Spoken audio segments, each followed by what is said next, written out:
Our industry has a lot of noise, our businesses have a lot of noise, there's a lot going on, and you have a gift for sort of cutting through that noise, figuring things out, laying it out in a real simple way. How do you do that? Like, how do you approach challenges and problems? And you've had plenty of challenges in growing any of those organizations.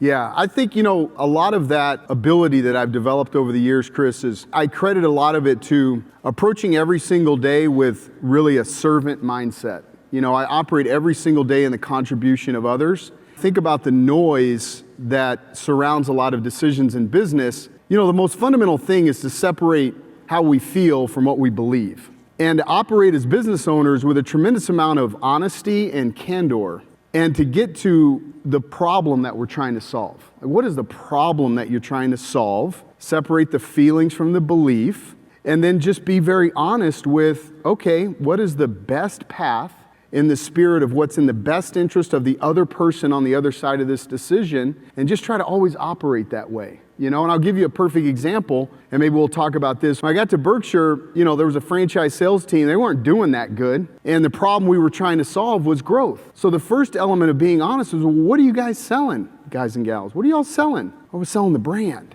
We don't have a brand. The company just launched 2 years ago. No one knows it. But a willingness for an executive to come into the room and be honest and kind of strip the problem down to its bare reality. Then you unpack, repack, and go, okay, then what are we selling, right? And then you build a good value proposition. So it's just really a function of, well, what is the problem?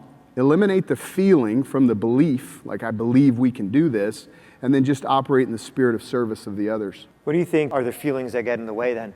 Can you think of something? Oh gosh, so many. People's ego, agenda, money, so many different things, like how many people in that particular example, how many people had been in that organization and put their thumbprint on the brand? Well, it's a wonderful company, of course. And of course, Mr. Buffett has a wonderful brand, and Berkshire Hathaway has a wonderful brand. But none of that matriculated into the hands of a real estate agent that needed to go sell property. So, you just kind of have to do that. Of course, I'm speaking very curtly right now. I probably didn't present this that same way in that room that day, right? So you have to be... because you were there for a while. So yeah, so you didn't. Yeah, exactly.